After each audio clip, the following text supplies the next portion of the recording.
What is good, my soca massives, and welcome back to another episode of Behind the Beats, where I show you how your favorite hits were made. You run up and down to it in a dance, you gone crazy. This is how it was made. Today we're gonna be breaking down Dr. Mashup. Alright, let's jump right into it, no wasting time. Boom, alright, cool. So here we have drums, percussion, instruments. Okay. Let me just zoom back out a little bit. Instruments. Alright. And let's start with the drums, right? So this one is another simple beat. We're gonna just start with the kick. So this is a straightforward kick, by the way. It's nothing extraordinary about this kick. It's straightforward.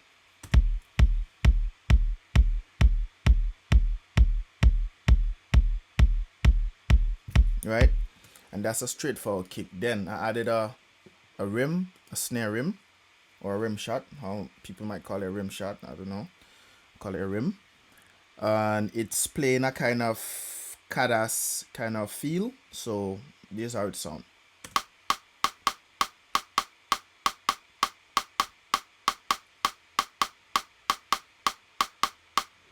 Right? And then I added a snare to that. I'll play you the rim shot and the snare because it's a kind of combination. So it's the snare is not playing every single time, but it's playing on an offbeat, right? So this is how it sounds.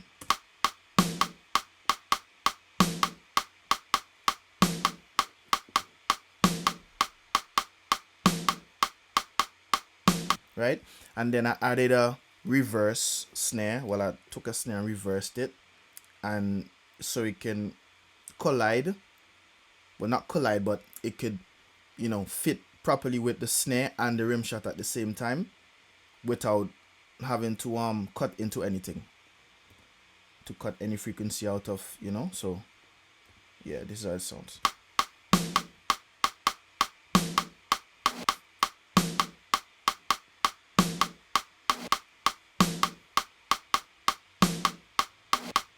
And you notice how that reverse snare coming back with the zzz, right? It's actually coming back like that to then jump back into the kick, because remember the kick is a straight kick, right? So this is how it's gonna sound with the kick.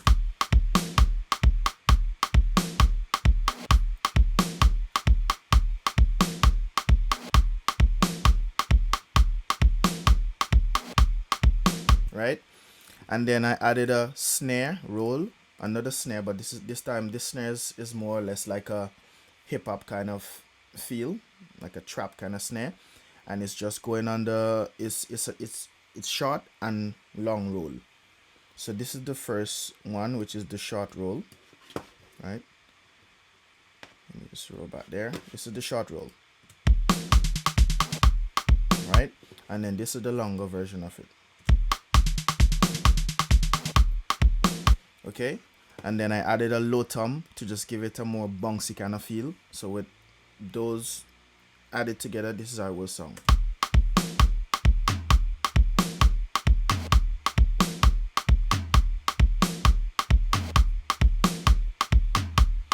And to top off the drum part of things, I added a crash just to give you a sense of feel where you are in the song, right? So every time there's a verse or a second piece of the verse or the pre-chorus or the chorus, then the crash comes back to just make you know where you are. Alright? Then we jump down here again. Right? And you don't want to bring back that crash too often because you don't want to dirty up the song too much. Alright, so that's it for the drums. We're gonna jump in now to the percussion part of things. Alright, so I started it off with a bongo. A bongo is just a one hit every now and then. It's not coming back too often.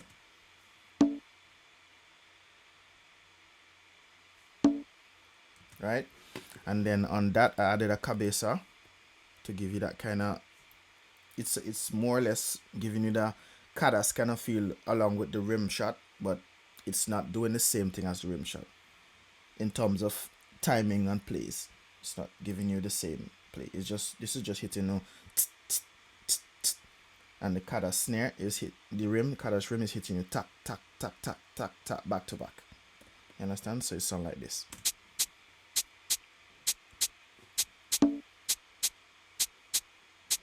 Right? And on that, I added a conch shell as well, but it's not doing too much. It's just two blow. How you can say two blow? Toot, toot. That's it. Sound like this.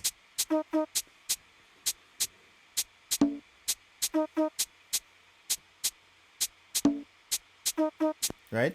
And on that, I added a conga or Congo. I normally call it Congo, but the right word I think is conga. Yeah. And it's gonna sound like this when it's mixed with all the other pieces of percussion.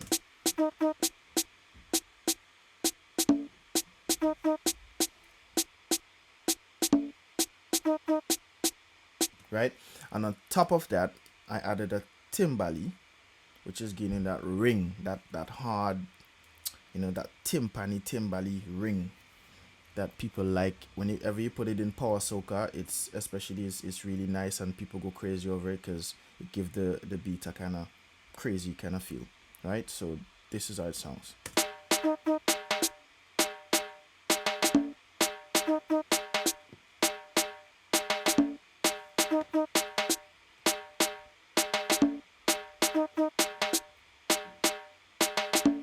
Right? And on top of that, I added a tom roll, which is, this is not the same kind of tom that you heard before. This one is a more or less 80s kind of, you know, feel. 80s kind of tom. Those drum kits from back in the days. So it's gonna sound like this, and it's as well collaborating with the snare roll. So I'll play the snare roll so you could understand how it sounds properly. This is how it sounds.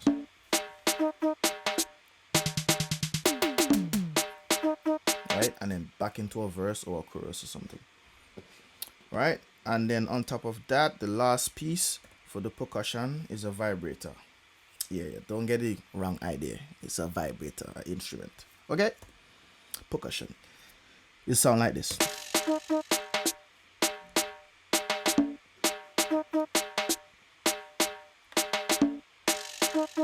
Right? And that's it for the percussion part of things. We're gonna jump right into the instrument part of things now. And there's not a lot of instrument in this one, right? So we only have 4 pieces of instrument. It's not much. We're gonna start it with the bass. So this is how it sounds. The bass is very straightforward. So it's not much, nothing special until the pre-chorus part of things.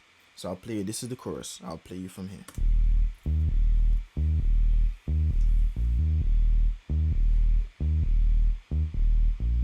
Right? And then the second piece of the chorus sounds like this. It's a straight drive bass.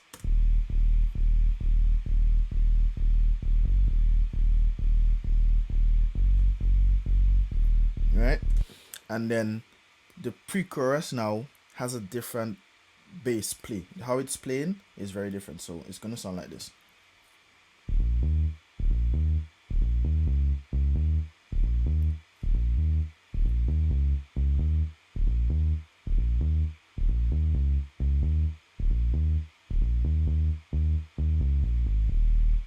Right? And back into the chorus.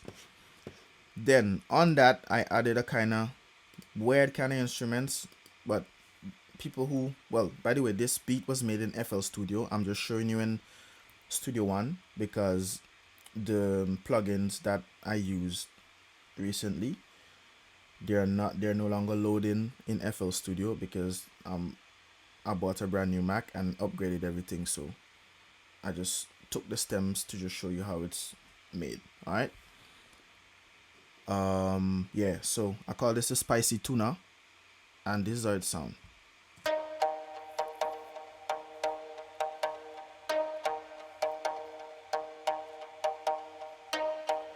Right? And those of you using FL Studio, this is a stock plugin in FL Studio, and this you can get this song in FL Studio with the stock plugin. Obviously, if you don't buy the full pack, you're not gonna get it, but if you have a lot of you crack plugins, urge you to buy it, right?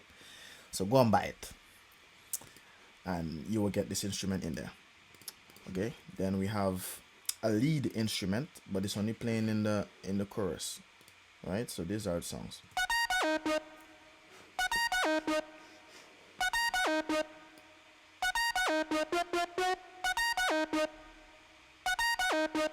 Right, that's the first piece. That's how it's played in the first piece, and then the second part a little different. Right, so yeah, there's that. And the last piece of instrument that I added to that is a saw lead, which is, it's sounding like this, but it's really and truly there to give you a more vibe and not clash too much with the bass itself, right? So these are the songs.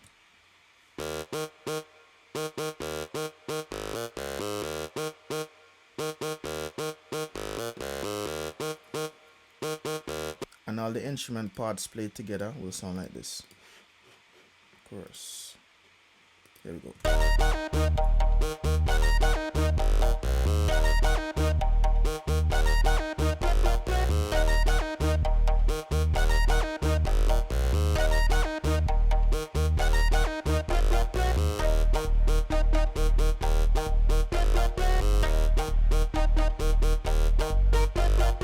Right, and there you have it, Dr. Mashup beat. It's not too complicated, it's really simple. As you see, I don't have a lot of, stems, a lot of instrument parts. It's very simple. So the simpler you make your beats these days, the more effective it is to people's ears, and not too much a thing that you can't understand. That, okay, what's going on in the song, what's this, what that, what, you know what I mean? So try to make your beats as simple as possible, and it should be effective.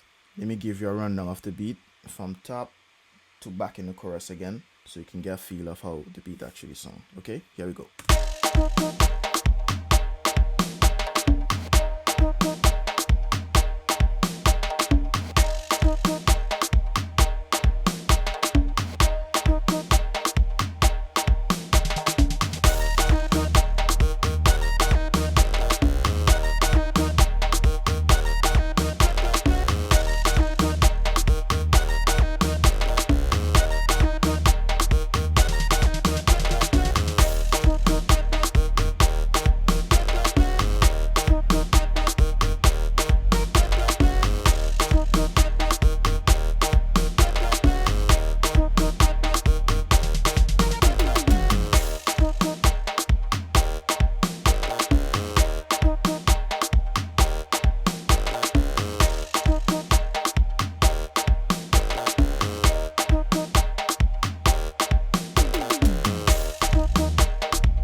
Yes, and there you have Dr. Mashup, the beat, right? So I hope this was very useful for people who don't really know how beats are made, and it could help you a little bit to understand. So I guess I'll see you guys in the next episode of Behind the Beats. Done, it's your boy Wetty Beatz right here, and we're coming back at you really soon.